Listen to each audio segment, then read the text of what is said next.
window, watch out the Marriotts. Owning or owning co-ops, phones, drop top, coops and yachts. Guzzling straight shots of scotch. Formulating up plots to escape. Back on the Young Turks, or welcome to the Young Turks. It's been a long week. All right, listen, crazy show today. We got beastiality. We got gilfs. We've got just about everything you can imagine. Huge news on the drilling situation. How does it affect energy policy? Plus, who's at fault? Oh, it's a culprit. That's very, very interesting. And then the immigration story we're going to do in a second. Also, if all that wasn't enough, Mike Gravel on the show. Former presidential candidate, former Senator Mike Gravel, going to come and regulate on the Young Turks. That's coming up in just a little bit. All right, now, let's start on immigration. As you can tell, of course, everybody's already talking about and going nuts about the law that was passed in Arizona. Some people are, of course, very much against it, and others are very much on the warpath. Sheriff Joe Arpaio, of course, is one of the guys who loves the law. And he went on an immigrant crime sweep in Arizona, jumping in to take advantage of the law right away. He says, although it has nothing to do with it, he's been doing this all along. Sure. So let's watch the news report on it first. Clip number 1. Of arrests made by deputies in the latest crime suppression sweep by Sheriff Joe Arpaio. It's the first one since Senate Bill 1070 was signed into law. The sheriff focusing on an area from Glendale to McDowell Roads, from the I-17 west to the Loop 101. ABC 15's Brian Webb with the impact of the sweep.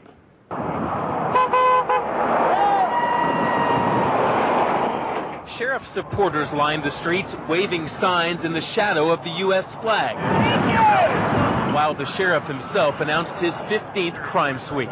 We do not go on a street corner and grab people because they look like they're from another country. 200 deputies and posse volunteers cruising the West Valley looking for crime. This man was pulled over for a cracked windshield and for going 45 in a 40-mile-an-hour zone. He was pretty friendly, so, I hope that's the cause. And hopefully it's not with everything that's going on, you know what I mean? Bankrupt in the state, Mr. Sheriff? I've been bankrupt in the state. The sheriff strolled over to meet protesters face-to-face, like well-known immigration activist Salvador Reza and his supporters. I was famous with the tent city and big underwear before this immigration. I don't need this to get famous, right? Before the suspects rounded up, they were brought here, booked, and put on a bus, right next to the spot set up for the sheriff's latest nationwide TV interview. New immigration law or not, it's business as usual for Sheriff Joe. They may be here illegal when they don't have any identification, they don't speak the language, and I can go on and on. And the suspects are still being brought here at this late hour. The latest arrest numbers from today, 89 arrests. Of those, 61 are suspected of being in the country illegally, and the crime sweep picks up again tomorrow. All right, so that's very interesting. First of all, he says it has nothing to do with race. I would venture to guess that 89 people that were picked up were, out of that number, 89 were Latinos. That would be my guess, okay? What, he's going to go and arrest Swedish-looking people saying, hey, you might be here illegally? Maybe he will, but I doubt it. That's not the Sheriff Joe we know. All right, he can prove me wrong, though, so God bless his heart. Let's see who it was. Now, some people will say, hey, look, he got 61 illegal immigrants. And, I actually have some sympathy towards that position because they are here illegally, and especially if they're doing some other crime, obviously, you more than got to go. There's no question about that. But I want you to, for a second, think about the 28 guys they got who were American citizens. And they got rounded up, and why did they get rounded up? But I assure you, it has absolutely nothing to do with race. And so that bothers me. The other part of it that bothers me is that they said not only sheriff's office people, but posse volunteers. Here's what's not a good idea. Having a posse, rounding up people based on their race, and then hoping you got it mostly right, except for all those people who you didn't get right. And then he said, look, they don't have any identification on them. I've said this a million times. Who of you has identification on them? So when you go out to your local grocery store or your local restaurant or whatever it might be, are you carrying around your birth certificate or your passport? Nobody is. So this is not the right way to do it. There is a real problem. It needs to be addressed, but this is not a productive way of addressing it. And I sense trouble, man. I mean, the more they do this, the more it's going to blow up one day. I mean, there is a tremendous resentment building here. So now this is not the only part of it. Now, of course, it's advancing to other areas as well. The Wall Street Journal is reporting that the Arizona Department of Education is now telling school districts that teachers whose spoken English it deems to be, quote, heavily accented or ungrammatical must be removed from classes for students still learning English. So now they're going to come and look at try to judge your accent. Now look, if a teacher is teaching English and she or he is not getting their grammar right, well, okay, then we have an actual problem with the topic being taught. I got no problems there. But you're going to go and say, what, your accent's okay, but you sound a little too Latino, or, I don't know, a little too Chinese or a little too Indian. Are they judging other kind of accents? I don't know. And you're going to put administrators in the job of doing this? It's crazy. What if you have an accent that the kids have trouble understanding, and it's an American accent, like from Texas or from Boston? Oh, I parked my car in Harvard Yard. No, what? Fire him. Can't understand his accent. You think George Bush would have get a job under this principles? First of all, grammar. Grammar. We're talking about George Bush and grammar? Okay? Then second of all, he's like, all right, I wish there was a magic wand where I say grammar. But there ain't. There ain't. Okay? So, no, look, grammar, obviously you can make that decision, but you can't judge people's accent. And now it spreads, and then they have these absurd guidelines. They say that if somebody's pronouncing violet as violet, or think as tink, or if they're swallowing the sounds, the ending sounds of the words, that they can't teach. Who the hell is going to judge that? And then furthermore, we've got now another bill that's being considered outlawing ethnic studies programs. And they say that it is HB 2281 would make it illegal for a school district to have any course or classes that would promote the overthrow of the U.S. government. And they are designed primarily for students of a particular ethnic group or advocate ethnic solidarity instead of treatment of pupils as individuals. Apparently, they're targeting courses directed towards Mexican Americans. Okay, overthrow of the U.S. government. Who's advocating that? Except the followers of Glenn Beck and the secession movement in Texas and the militias, etc.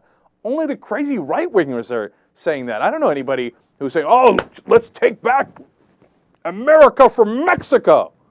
They're teaching that in high school. You need to put a bill there. Is there somebody in the country that might be thinking that? Okay, sure, fine.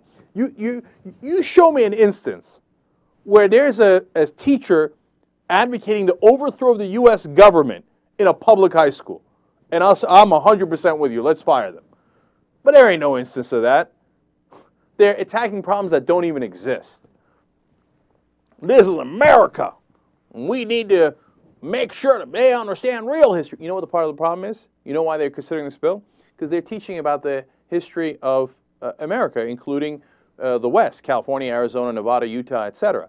And you know what the real history is? Well, a lot of those states were won during the Mexican-American War, and they used to be part of Mexico, and now they're part of America, and that switched over largely in 1847. So I guess they don't want to teach them the real history. They're like, no, this is America. This ain't no Mexico, never been. Really? Then why is it named San Francisco or San Diego or Los Angeles? I don't know if you know this. Los Angeles, for example, is the city of angels in Spanish. And San Diego is whale's vagina in German. Did you know that? Look it up. Okay. So I guess they're bothered by the fact that we teach them real history. And just because America won it in a war with Mexico in 1847 doesn't mean that it's not part of America. Just calm down. And nobody's looking to overthrow the American government and give California and Arizona back to Mexico. It's crazy talk. It only exists in the crazed conspiracy minds of these right-wingers. All right, now, if all that wasn't offensive enough, then we go to Representative Ted Poe. He's going to compare illegal immigrants to grasshoppers. So this ought to be fun. Clip number 2. Now, it seems to me that if we are so advanced with technology and manpower and competence that we can capture illegal grasshoppers from Brazil in the holds of ships that are in a little small place in Port Arthur, Texas, on the Sabine River. The Sabine River, Madam Speaker, is the river that separates Texas from Louisiana. If we're able to do that as a country, how come we cannot capture the thousands of people that cross the border every day on the southern border of the United States? You know, they're a little bigger than grasshoppers, and they should be able to be captured easier. And maybe we need to make the guy down there in southeast Texas that captured this grasshopper from Brazil, he ought to be in charge of Homeland Security. If he's able to do this with grasshoppers, just think what he could do on the southern border of the United States. And next to him was a huge placard of a grasshopper. Now, look, here's the thing. If you just take that analogy by itself with no historical context, nothing, you might say, oh, he's just saying, look, these are really hard to catch, and yet we catch them, so we can do it, and that's how it will be defended. But if you take it within the context of the world we live in, where, for example, we had a Holocaust, and in that Holocaust there was propaganda about how the Jews were bugs that need to be exterminated, and they were insects, and they weren't really humans. Now, this is the second Republican comparing them to animals. Another one said, hey, they're like, if we can microchip our dogs, why can't we microchip these illegals? Now this guy's comparing them to grasshoppers. Well, that's a trend that's worries some people. And do they not understand that? It's not smart. It's not the right way to go. It's not the kind of language or analogies that we need. It doesn't help our process. And look, if you think, oh, no, he didn't mean that, and why are you guys, getting so touchy about it, etc. All right, my question is, why do you have the giant picture of the grasshopper next to him?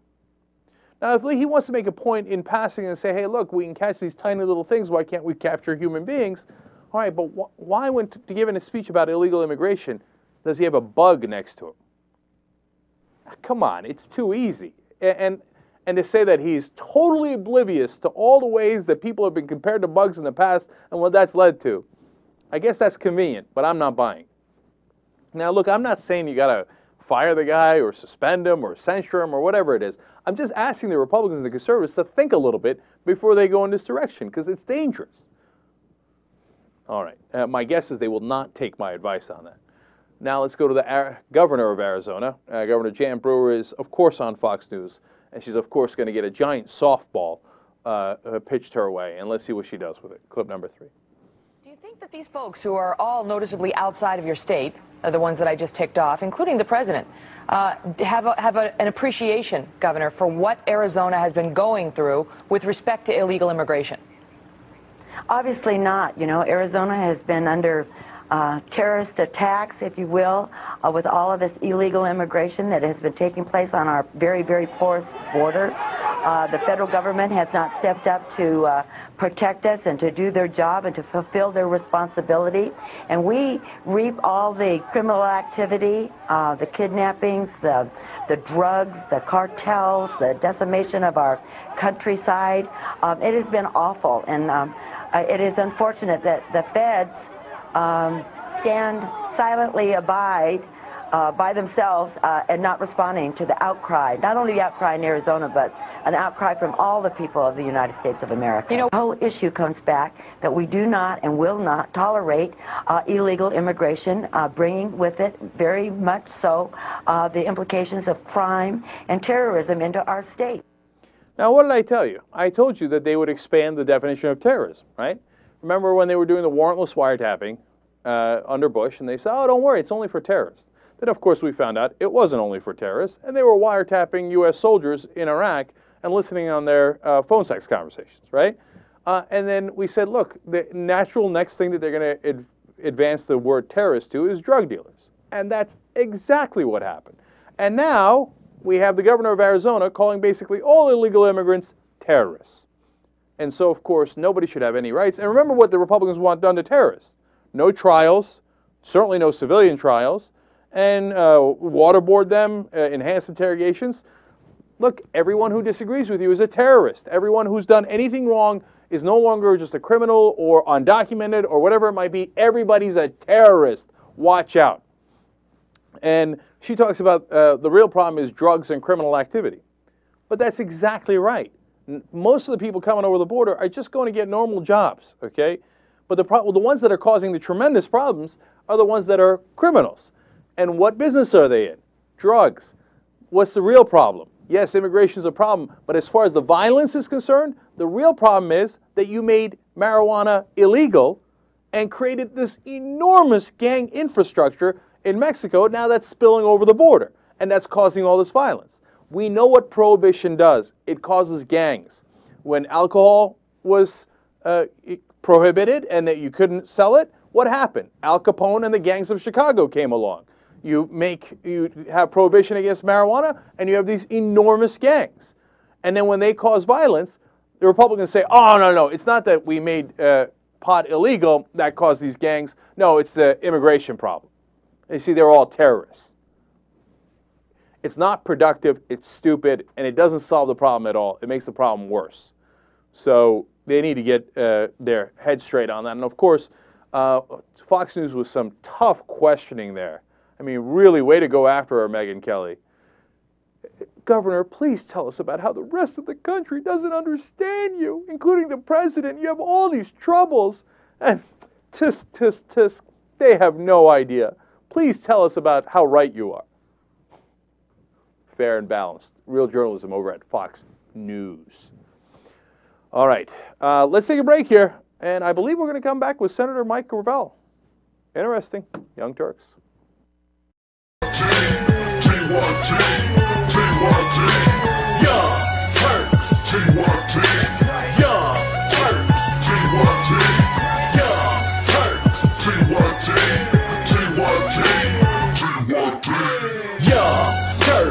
TYT, Rebel Headquarters, that's where you can find me. All the way to prime time, that's right, that's where we headed. The number all right, one of the Turks got a great hour for you. Senator Mike Gravel is going to come on here and let loose. He's not playing. And Representative Marcy Kaptur, she's going to come on and tell us about how she's kicking Goldman Sachs' ass. All right, interesting. That's coming up in a little bit. And in this segment, we are going to talk about poor George Bush. How's his ratings doing? Have we missed him yet?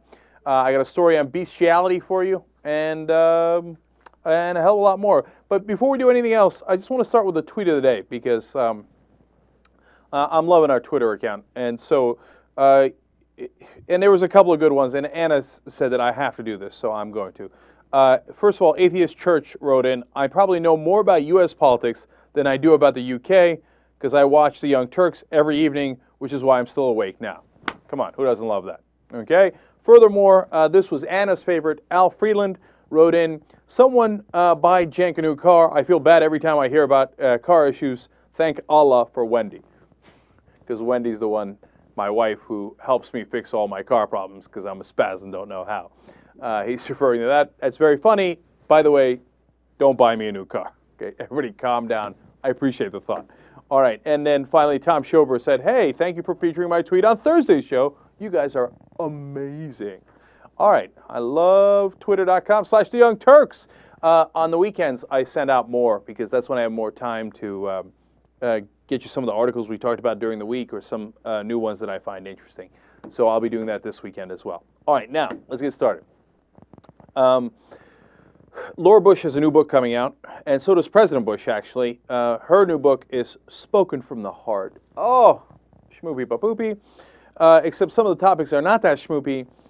She talks about how an accident that she caused claimed the life of a high school friend of hers at 17, and she ran a stop sign and slammed into another car. That was all the way back in 1963. And I remember when the Bushes were in charge, people would call up every once in a while or email and be like, you know, Laura Bush is a murderer. No, she's not. It was an accident, and she's going to talk about it in the book. I've always felt bad about that for her. And I just, please, they're human beings, okay? And she says that she lost faith for many years after that.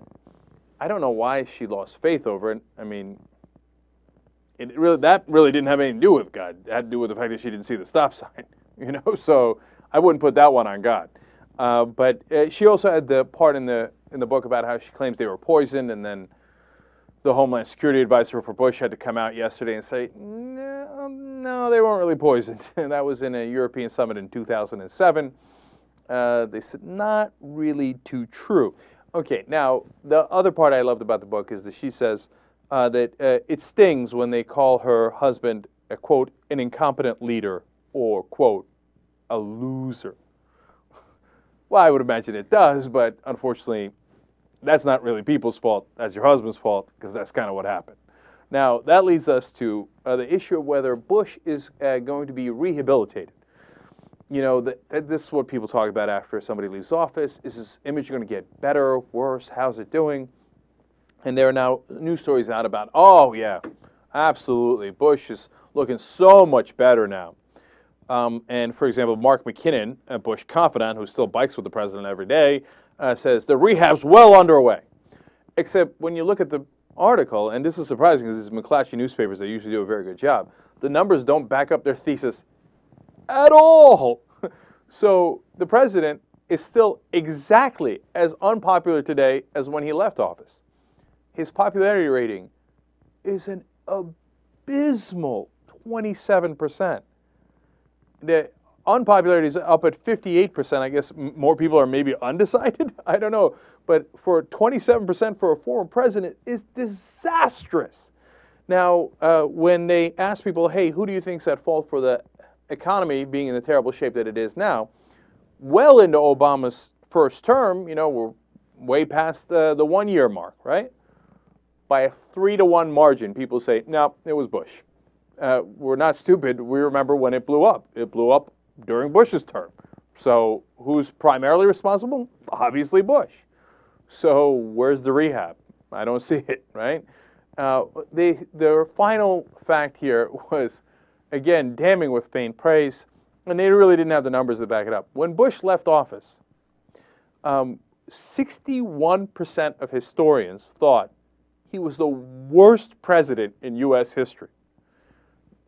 And they didn't have a number saying that that's changed at all. All they had was some historians saying, well, you know, as you look back, was he the absolute worst?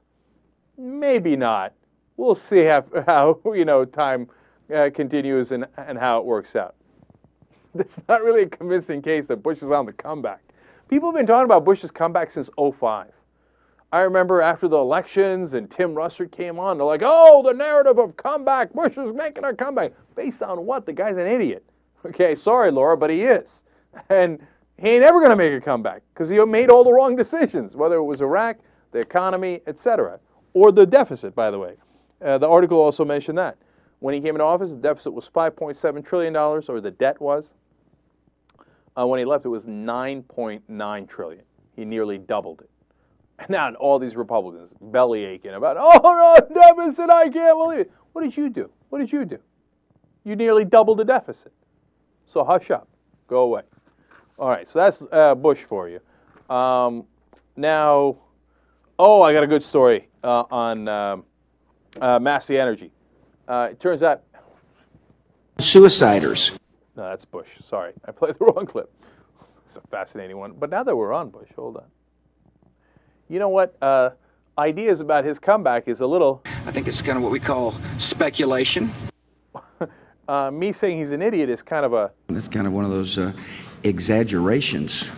In fact, I think he might have been. In 1994, there were 67 schools in Texas that were rated exemplary according to our own tests. Exemplary. Don't make me do it. I'll go all night long on that stuff. Okay, so now back to Massey Energy. It turns out the FBI is investigating possible bribery of federal officials. Part of the reason they might not have followed safety violations is because they might have bribed officials to look the other way. Uh-oh. That's some serious problems. And this is not lighthearted speculation. First of all, it's NPR News reporting it. It's the FBI investigating. Oh, my God. If they got Massey Energy for bribing federal officials, I'm going to be honest with you, man, that would make my day. Because that guy is a bad, bad guy. And we've done 100 stories now on him and how he didn't give a damn about the safety of his workers. And, you know, he basically tricked them into voting against the union And then once they voted against the union, he stopped following the safety rules and just piling up bribes. Nice Freudian slip. Fines, which which he was reluctant to pay, would do the appeals, etc., and jetted off literally in his private jet. So if it's true, and they bust him, that would be awesome. Now we go to some political stories. Speaking of comebacks, look who's on the comeback trail. Senate Majority Leader Harry Reid. He was down by double digits in Nevada in his upcoming Senate race. All of a sudden, he's caught up. He's only trailing 45-41 against Sue Loudon, and he's only trailing 43-41 against Tarkanian. Now, look, he's still trailing, and he's in the 40s as an incumbent. That's bad news. And if the election was held today, he'd still probably lose. But making up significant ground in Nevada. Now, is it because of something Harry Reid did? Well, maybe, passing healthcare reform burgeoned his reputation, etc., and it looked like he got something done. But it appears it's mainly his opponents imploding. And we have a great report, local report out of Nevada on Sue Loudon and the famous chicken fiasco that's gotten her in a lot of trouble. This is probably why Harry Reid is making a comeback. Let's watch clip number 7.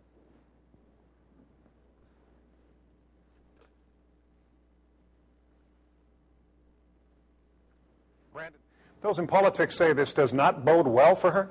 No, Bill, it appears there is such a thing as bad publicity after all. This goes well beyond the flood of jokes that you're about to hear. It's about damage control, and political watchers don't think Loudon's doing a very good job of it. In case you missed it, Sue Loudon first got flack a few weeks ago for telling a town hall to barter with their doctors. Those doctors who you pay cash, you can barter, and that would get prices down in a hurry. That got the attention of Jay Leno. But what if your doctor's not Amish, okay? What do you do? Still, things didn't explode until she went on Nevada Newsmakers, a local interview show. I'm telling you that this works. You know, before we all started having health care in the olden days, our grandparents, they would bring a chicken to the doctor. I'm not backing down from that system. The backlash was intense. Just bring a chicken to the doctor. Comedian Stephen Colbert devoted almost 5 minutes to a segment on chickens for checkups. You can buy one for about $8. Then, when the doctor wants to charge you $40,000 to put a stent in your heart, offer him the chicken. Colbert went on to joke that you should insure yourself with other farm animals in case your doctor doesn't feel like chicken tonight. It got play on news networks as well. Did I mention that I'm not making this up? We caught up with Sue Loudon and asked what she thought about all the buzz. I'm not sure what to say as far as if it's been dragged out of proportion. One political scientist told me this is where Loudon gets into trouble. She's not clearing this up. And while the whole affair seems ridiculous to some, if a candidate can't handle a gaffe about chickens, they might not expect too much support in the ballot box. You don't regret your statement? I talk about the fact that the Reid campaign is desperate to change the subject from his very unpopular health care bill. Just bring a chicken to the doctor. But political enemies are making hay out of this. The liberal group Progress Now made this YouTube video and invited others to make more. There's even a website now with a chicken converter. LoudonPlan.com figures you should pay 1,000 chickens to get your appendix removed or 6,500 chickens for a hip replacement. And the Loudon campaign's basically acting as if all this doesn't matter. We're barely more than a month away from the primary, though, and she's going to have to hope Republican voters don't start thinking about chickens when they see her name on the ballot. Yeah, that was disastrous. When asked her if she regrets it, she's like, just say you regret it. Obviously, come on, just get beyond it. The more you're just dragging this out, it's killing you. Say, look, that was the old days. Obviously, today you can't bring in a chicken. Let's move on, okay? You should hire me as a political consultant. Look at the more you keep stepping into the chicken poop, the more in trouble you're in. God, I can't believe she hosed. I mean, analysts were talking about a guaranteed lock win for her. That is by no means guaranteed anymore. You keep up with the chicken talk, see how that works out for you. Now, finally, in this segment, speaking of farm animals, we have a disastrous story out of Florida. First of all, Florida is one of the few states that has not outlawed bestiality yet, and they're working on it. They tried earlier, and it actually didn't pass. I don't know why it didn't pass, but it didn't. So now they're having a second go at it within Florida's legislature, okay? And maybe the reason it didn't pass is because there's been so many sex with animal stories coming out of Florida recently. Not making this up. There was a woman who had sex with a dog and taped it, and that became a big story. There was a culinary student that had sex with his dog. There was somebody who had sex with a pit bull. That seems like a really bad idea. Okay, but the guy who takes the cake was a guy who was caught when he accidentally asphyxiated a family goat during a sex act. Okay, now, by the way, that happened, and again, I'm not making this up, at a place called Massey Head. Okay. What's even more embarrassing, and maybe what part of the reason why this stuff isn't passing in the Florida legislature, is that when talking about the goat incident, Miami Democratic Senator Larcenia Bullard said, "People are taking these animals as their husbands. So what's husbandry?" Oh no, no. Husbandry is, of course, the term for rearing and caring for animals. It's not, doesn't mean taking them as their husbands. What am I going to do with folks? Okay, so look, Florida, we wish you good luck. Yes, of course, bestiality should be illegal. As far as I know, the goats are not volunteering to have sex acts done upon them while they're being choked. Does someone have to choke a goat, I guess? No, you shouldn't be doing that. And of course, it should be illegal. Florida, we wish you Godspeed in making that law, the law of the land in Florida. Okay. Young Turks. Back on the Young Turks. And there was a woman. She's right here. All right, here's the situation. The rest of this hour is so much fun, I don't know how to contain myself. We've got GILF action, and although it's not my GILF, it's somebody else's GILF, and it's really disturbing.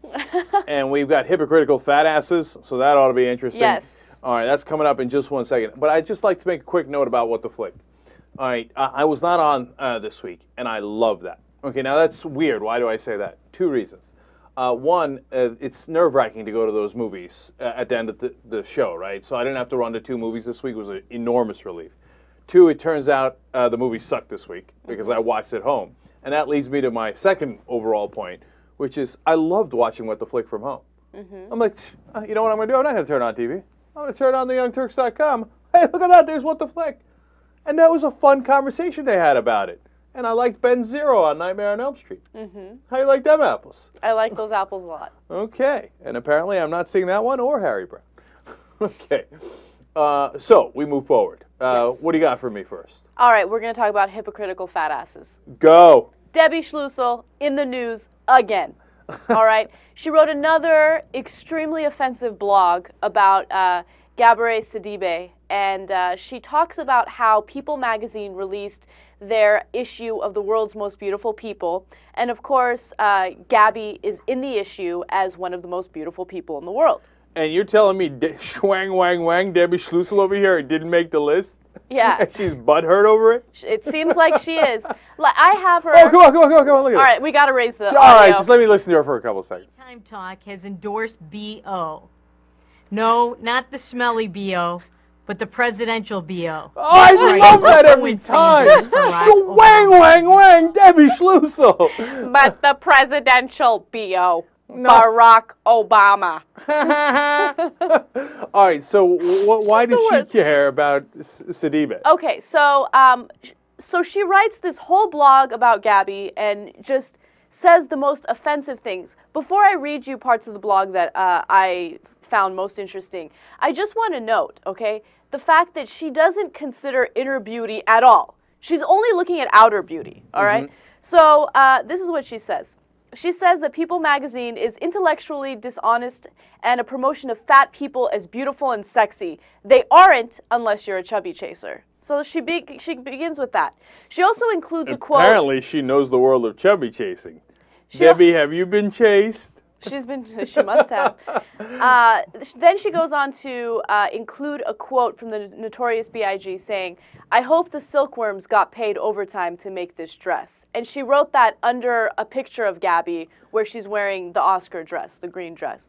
Anyway, then she says, "The magazine's completely dishonest editors choose disgusting-looking, morbidly obese Gabourey Sidibe as one of the world's most beautiful people. Come on, you know they don't believe that. And we don't believe she's among the world's most beautiful people either.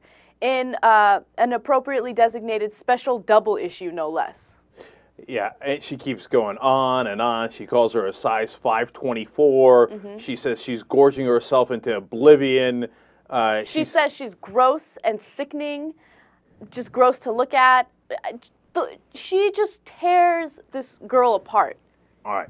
Now, and if that weren't enough, she has to, of course, include a racial angle.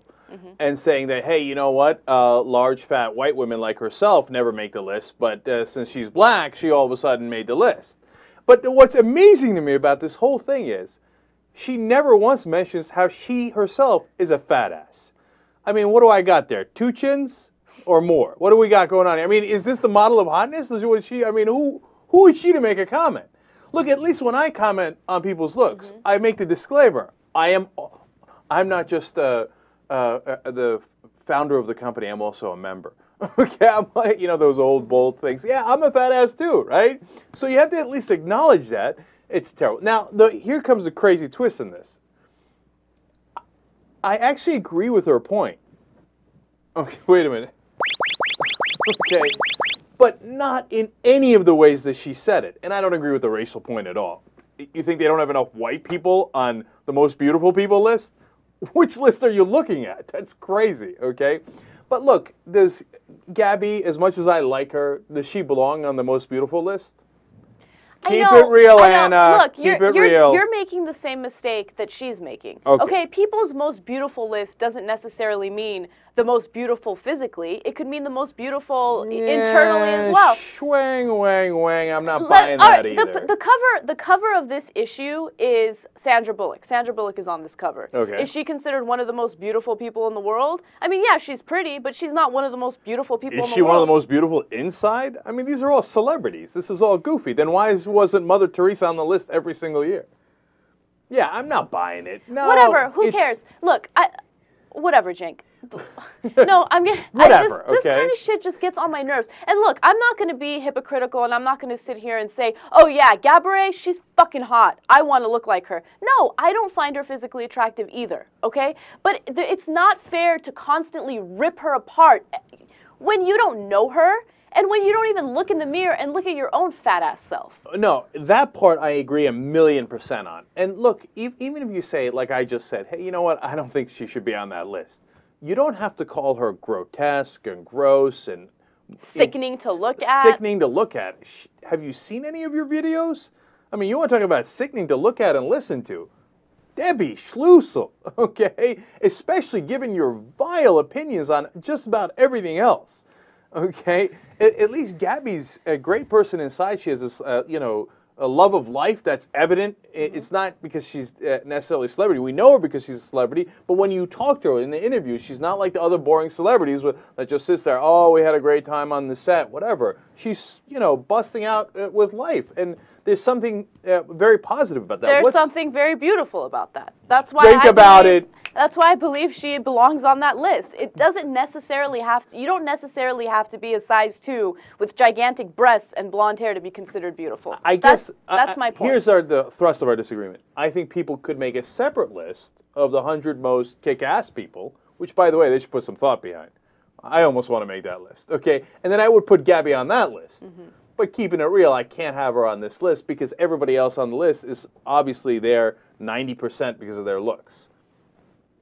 Okay, but anyway. Whatever. I want to lighten up, so can we watch a little more of that video, please? That's so far my favorite part of today's whatever. It reminds me of that song. Yeah, come on. He does politics. Now that he's entered the presidential race, the most interesting thing about Fred Thompson is that he's, well, not interesting. In fact, he's about as dull as the factory manager he played as a co-star on Roseanne. Sweetheart, you just bought yourself a bunch of trouble. No, sweetheart, you did. Hey, I'm not done with you. Don't you walk away when I'm talking to you. And that's probably where he'll always be, as a co-star, whether in Washington or in Hollywood. But Look at how quick there her is mouth something is. interesting about Fred Thompson. And it's not a good thing. One of his top campaign operatives... No mas. One of his top campaign men, Fred Thompson. You know Fred Thompson. You know what the most interesting thing about Fred Thompson is? It's that he's not interesting. Kind of like this video. God. Wang, wang, wang. Debbie Schlussel. All right. Oh, that felt so good. Okay. It feels good to unload. Okay. All right, let's And go by to the the way, next remember story. the last story we did on Debbie Schlussel? We actually gave her credit. I know. She went after Sean Hannity. Well, she's back to being the old Debbie Schlussel. Absolutely. All right. All right, 21-year-old Anna Godfrey bit a gentleman's ear off at a party because he called her fat. This was in Nebraska. Maybe Debbie Schlussel better watch her ass. I know, seriously. That's the one that bit the ear off? That's Anna Godfrey. Okay, she ain't playing. Okay. The missing ear piece was not found. Am I the only one that finds the story a little ironic? Somebody gets called fat and she chases him down, tackles him, and then eats his ear. Okay. And then the other part of this, of course, is that she's the new Mike Tyson. That's when you know someone's mental, when they bite your ear. Because who thinks to do that? Like, if I've been in a lot of fights, which I'm not proud of, but I have, right? It never once occurred to me in the middle of the fight, I wonder how this dude's ear would taste. Have you ever bit anyone in a fight? No, that's crazy, dog. I think, well, I don't know, I bite. Oh, really? Oh, maybe it's a woman thing. Slash Tyson. Maybe, yeah, maybe. But, that's the most powerful thing a woman can do if they're in a fight. Wow. You bite someone, and then, of course, that's going to at least distract him. Note to self, don't fight Anna. Okay. I shared way too much information. But I'm saying, once in a while when I'm goofing around and, wrestling or whatever. What is getting interesting? Hold on now.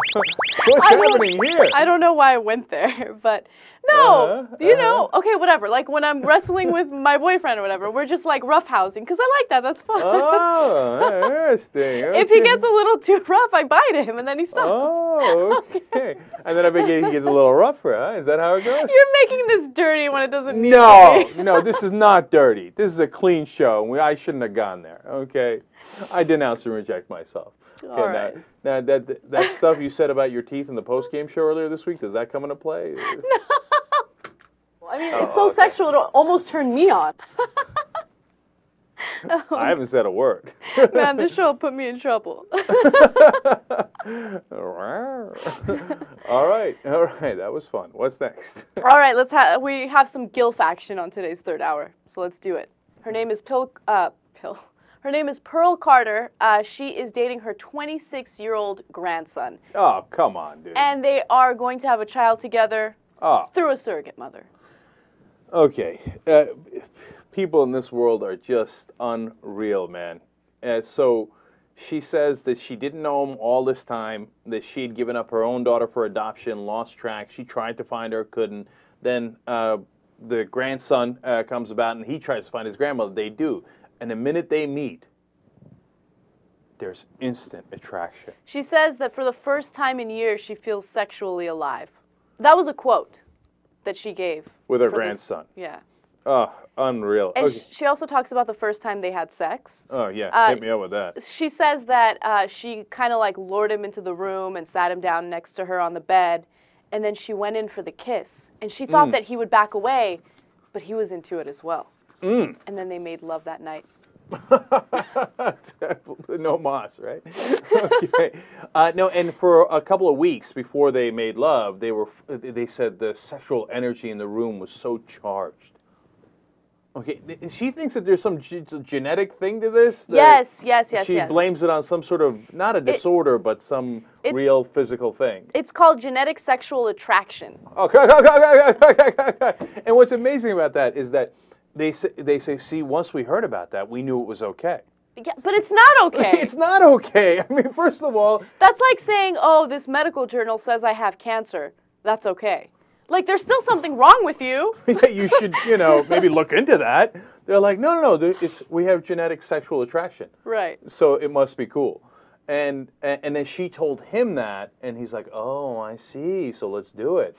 I don't know who's more at fault here, the granny for seducing, the grandson? Grandson, or the grandson for going in that direction. I can't... Oh, what were you guys thinking, man? So now here's the other crazy part of it. How much money did they spend on the surrogate mother to get pregnant? Because she's 72. I mean, she ain't getting pregnant. And think about who's going to raise that kid. She's 72, right? Well, she saved up all her money for retirement, and instead of using it for retirement, she gave it all to the surrogate mother. Right. So I don't remember. I'm not sure all of her retirement money went to it. And so then I began to question, hey, is this kid not really attracted to her, but thinking, hey, you know what? I don't know her, and she's got retirement money. I don't know. No, come on. Because I'm trying to figure out why this is happening, and I'm not buying the genetic sexual attraction nonsense. Do you really believe that a person can be greedy enough to have a sexual relationship with their grandmother just to take her money? Yes. That's amazing to me, because I'm super naive, because I don't think that that's possible. And I'm not saying the kid did it. I don't know. Maybe he's just a regular incestual pervert. Okay? Maybe it has nothing to do with the money. Mm-hmm. Okay? But either way, it's not the direction I would have gone, that's for sure. And of course, unfortunately, it reminds me of one of the classic porn titles of all time. Earmuff the Kids. Bust a nut in grandma's butt. I didn't come up with it. I saw it once, and I had to run and be like, oh my God, I got to tell somebody about this title. That was unreal. So apparently he knows all about that. By the way, just a couple more tidbits, because I'm obsessed with this story. So he claims that they have sex 3 times a week. So they get into the nitty gritty. They talk about their sexual relationship. And then the surrogate mother, I love the surrogate mother's quote. Okay, this is what she had to say. Initially, I was shocked, but they're a brilliant pair, and I saw how much they loved each other. I know the baby will be loved too. Like, how are they a brilliant pair? That always drives me crazy. No, they're rather brilliant, really. But why? Why are they brilliant? She's his grandmom, and it's brilliant, really. I mean, who would think to fuck their grandmom? But they thought of it. Brilliant, really. It's rather incestual, but nonetheless, it seemed to have a wee bit of fun. Really brilliant. Brilliant. Okay, it's official, okay? The British use the word brilliant too often, because that is not brilliant. It seems to be the exact opposite. All right. God, that was a fun segment. All right, let's take a breath, come back with more great stories for you guys.